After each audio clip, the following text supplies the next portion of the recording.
Jewelleries లో gratitude sale March 8 నుంచి 11 వరకు ఫ్లాట్ 50% ఆఫ్ ఆన్ విఏ. నమస్తే రమగారు. నమస్తే జయ. రమగారు, పౌర్ణమి మనము ప్రతి నెల వస్తూ ఉంటుంది, చేసుకుంటూ ఉంటాం. కానీ పర్వదినాల్లో వచ్చినప్పుడు దీనికి సంబంధించి ప్రత్యేకమైన విధానాలు ఏమన్నా పాటించాలా జనసామాన్యంగా అందరం కూడా? పర్వదినాలు పౌర్ణమి నాడు వచ్చే పర్వదినాలు అంటే ఇప్పుడు మనకి రేపు హోలీ పండగ. ఈ హోలీ పర్వదినం హోళికా పూర్ణిమ మనకి పుస్తకాల్లో క్యాలెండర్లో రాస్తారు, కానీ మనం చేసుకునే పండగ కాదు. అవును, ఇది ఎక్కువగా నార్త్ ఇండియాలో చేసుకుంటారు. మరి పూర్వపు సంస్కృత నాటకాల్లో కూడా ఈ తప్పనిసరిగా హోళికా పౌర్ణమికి రంగులు చల్లుకోవటాలు అలాంటి వ్యవహారాలు అవి కనపడదేవి, నాటకాల్లో కూడా ఉండేవి. మామూలుగా మనం కార్తీక పౌర్ణమి, శ్రావణ పౌర్ణమి చేసుకుంటాం కదా, మధ్యలో ఏరువాక పున్నాలు అంటారు. ఇలా ఏవో పౌర్ణమి నోములు ఉంటాయి, పున్నం నోములు ఉంటాయి, 33 పున్నాల నోము. లెక్కల ప్రకారం రకరకాలు జరుపుకుంటాం. ఏ పౌర్ణమైనా విశేషమైన రోజే చేయాలి. అది పర్వదినంగా పండగగా చేసుకునేది హోలీయే పెద్ద పండగ. అవునవును, మనకు కాకపోయినా ఉంది. ఈ నార్త్ ఇండియన్స్ అంటే మనకి మార్వాడీసు, గుజరాతీస్ వీళ్ళందరూ ఏంటంటే హోలీకి ఒక వారం ముందు నుంచే వాళ్ళ పూజలు అవి ప్రారంభం అవుతాయి. మనకు అట్లా ఏం లేదు. ఆ రోజులు రంగులు చల్లుకోవడం, సినిమాలు వాటి చూసి మనకి సినిమాల్లో ఒక ఈవెంట్గా కనపడుతుంది కాబట్టి మనం ఒక ఈవెంట్గా చేసుకుంటున్నాం. మనం అసలు నిజంగా దాని విధి విధానాలు తెలియవు మనకి. పూజా విధానమే తెలియదు కదా రమ్మగారు. తెలీదు మనకి, ఊరికే రంగులు చల్లుకోవటమే తెలుసు. వాళ్ళు దాన్ని పూజగా కూడా జరుపుకుంటారు. ఓ వారం ముందు నుంచే దేవాలయ దర్శనాలకు వెళ్తారు. పెళ్లి పనులు అవి ఉంటే చెయ్యరుట. వారం ముందు నుంచి కీడు ఆ రోజుతోటి అది విడుస్తుందంటారు వాళ్ళ పద్ధతులు. మనకు అవేం తెలియవు. మేము కూడా ఈ మధ్య తెలుసుకున్నాను. నేను కొత్త కొత్త బంధువుల రాకల వల్ల తెలుస్తున్నాయి, కానీ లేకపోతే మనకు అసలు తెలియదు. ఏ పౌర్ణమైనా మనకి పర్వదినమే. పౌర్ణమి నాడు మనకి ఎట్లా అంటే ఇప్పుడు మామూలుగా మనం చాంద్రమానం కదా, మన కథ అంతా చాంద్రమానంలోనే మనం అన్ని పర్వదినాలు పండుగలు చేసుకుంటాం. మనం ఒక సౌరమానపు పండగ ఏమిటి మంది, మకర సంక్రమణం ఒక్కటే, అంతే. మిగిలినవన్నీ చంద్రుడితోటే మన పండగలన్నీ ఉంటాయి. శ్రీరామనవమను, కృష్ణాష్టమను, వినాయక చవితను కదా, బలిపాడ్యమి దగ్గర నుంచి బాయి దూజను అది కూడా చేస్తాం కదా, భగినీ హస్త భోజనం. అవునండి కదా, యమ ద్వితీయ, ఇవి చూడు అన్ని తిథుల ప్రకారమే ఉంటాయి. అయితే ప్రతి తిథులకి ప్రతి నెలలోనూ మొదటి ఎండలో వచ్చేది పౌర్ణమి. ఈ పౌర్ణమి నాడు చంద్రుడు పూర్ణ కళలతోటి కనపడతాడు. చంద్రుడు మనఃకారకుడు అని చెప్తారు. మానసికమైన సమస్యలకి సమాధానంగా ఉంటాడు. మనకి పౌర్ణమి నాడు ఈ మన సముద్రంలో అలలు పెరుగుతాయని చెప్తారు, ఆటుపోట్లు పెరుగుతారు. అమావాస్యకి పున్నానికి వీడికి తెక్కొస్తుందండి అంటారు ఎవరికైనా మనసు బాగుండని వాళ్ళకి. అలాంటి వాళ్ళకి కూడా ఈ పౌర్ణమి తిథి విశేషంగా పనిచేస్తుంది. ఎవరైనా కూడా పౌర్ణమి నాడు లక్ష్మీనారాయణులను పూజించటం మంచిది, లలితాదేవిని పూజించటం మరీ మంచిది. యుక్త వయసులో ఉన్న ఆడపిల్లలు, వివాహం కాని వాళ్ళు కానీ, సంతానం కలగని వాళ్ళు కానీ, ఏవైనా గ్రహదోషాలు లాంటి వాటితోటి బాధపడేవాళ్ళు కానీ, మానసికమైన అనారోగ్యంతో ఉన్నవాళ్ళు కానీ పౌర్ణమి నాడు పగలు ఉపవాసం ఉండి సాయంకాలం విష్ణు పూజ కానీ, లక్ష్మీ పూజ కానీ, లలితా పూజ కానీ ఏదైనా ఒకటి చేసుకుంటే ఈ సమస్యల్లోంచి బయటపడచ్చు. ఎవరైనా చేసుకోవచ్చు. దీనికి మడి అవి ఇవి ఏమిటేమిటో ఆలోచించద్దు. మీ ఇళ్లలో ఎలాంటి పూజా విధానాలు ఉంటాయి వాటిని అనుసరించండి. ఏదైనా పూజ చేసుకోవాలంటే మీరేం అనుసరిస్తారు, అదే అనుసరం. దీనికి మనం ప్రత్యేకంగా చేసేది ఏంటంటే పూర్ణబింబం వచ్చేస్తుంది. సాయంకాలం 6 అయ్యేసరికల్లా వచ్చేస్తాడు చంద్రుడు. ఆ బింబాన్ని చూసి నమస్కారం చేసుకోవాలి.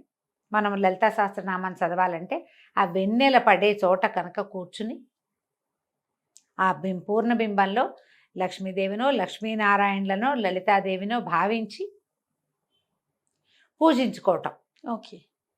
మనకి ప్రతిమ కావాలి కాబట్టి ఇంట్లో ఏదో ప్రతిమ విశేషాలు ఉంటాయి కదా, అక్కడ పూజ చేసుకోవటం. వెండి గిన్నెలో పాయసం, పాలతోటి పాయసం చేసి పరమాన్నం చేయటం. అన్నంతోటే, సేమ్యాలు కాదు, సగ్గు బియ్యం కాదు, అన్నం వేసి బియ్యంతో పాలు పోసి క్షీరాన్నం చేసి వెండి పాత్రలో వేసి నివేదన చేసి ఆ ప్రసాదం తీసుకుంటే మనకి ఈ సమస్యలు తీరుతాయని చెప్తారు. ఇది చాలా కాలంగా చాలామంది పాటించే పద్ధతి. నోముగా పెట్టుకోవద్దు. నోము అనుకోకండి, ఇది ఉమ్. ఒక విధానం అంతే. కాదు రమ్మగారు, ఏరువాక పౌర్ణమికి కూడా ఇట్లా చేస్తారా? ఏ పౌర్ణమికైనా చేసుకోవచ్చమ్మా. చంద్రుని యొక్క కిరణాలు పడి ఆ, అవి తింటే కనుక సంతానం లేని వారికి సంతానం కలుగుతుంది. కలుగుతుందని మీరు ఈ మొత్తం ఇన్ని నెలలు చేసుకోవచ్చు, ప్రతి నెల పౌర్ణమి వస్తుంది వస్తుంది కదా. కదా. ఆ. ప్రతి నెల చంద్రుడు అవే 15 కళలు నిండిపోయి కనపడతాడు మనకి. 15వ రోజు పూర్ణచంద్రుడుగానే దర్శనమిస్తాడు. అవును. ఆ చంద్రకిరణాలు పడిన పాయసం మంచిది, ఈ సమస్యలన్నిటికీ సమాధానంగా ఉంటుంది. ఓకే. అమ్మాయిలకి కన్యలకి చక్కటి వరుడు వస్తాడు, సంతానం కలుగుతుంది, మానసికమైన ఆందోళన, స్ట్రెస్, తగ్గిపోతుంది. యాంగ్జైటీ లాంటి సమస్యలు ఉంటే అవన్నీ తగ్గుతాయి.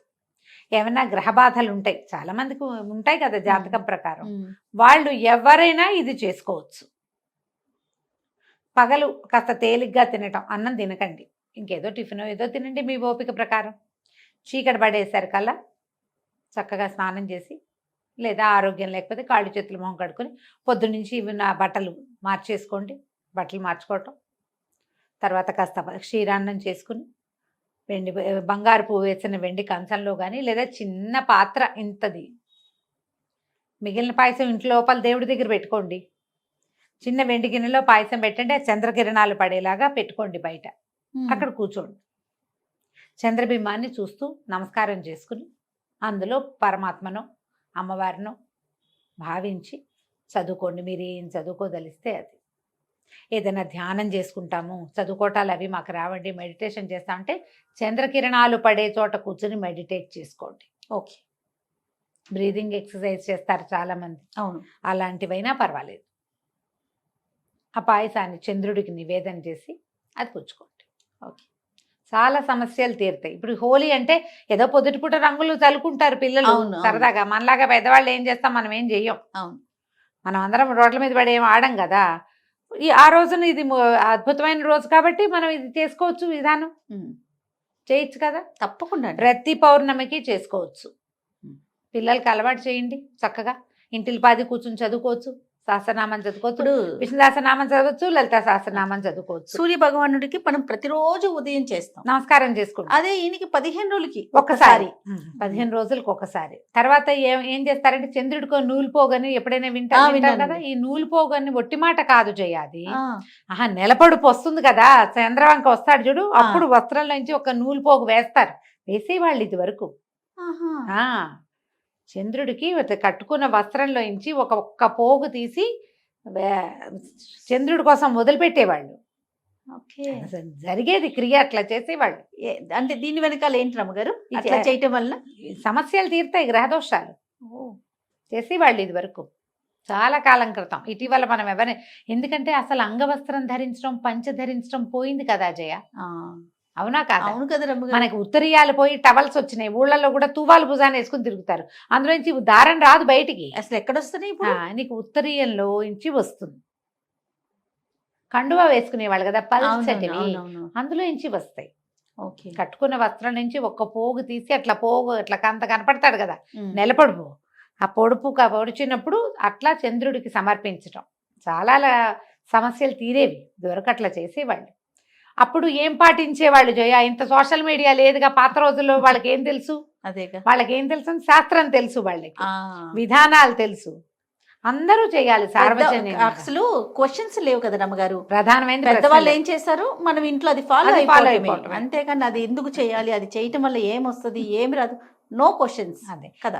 పౌర్ణమి నాడు రకరకాల దానం చేయొచ్చు జయ. బియ్యము, పాలు, పెరుగు, నెయ్యి అలాంటివి దానం చేసుకోవచ్చు. తెల్లటి వస్త్రాలు, ముత్యాలు, మల్లె పువ్వులు లాంటి తెల్లని పువ్వులు, ఇవన్నీ కూడా ఎవరికైనా ఇస్తే కూడా మంచిదే. ఓకే. పౌర్ణమి నాడు పగలిచ్చుకోవచ్చు, ఎవరికైనా దానం చేసుకోవచ్చు. దానం చేసినా మంచిదే, ఇలా మనం పూజ చేసుకున్నా మంచిదే. మీ అవకాశాన్ని బట్టి చేసుకోండి. తప్పకుండా రమ్మగారు. నమస్తే. నమస్తే జయ.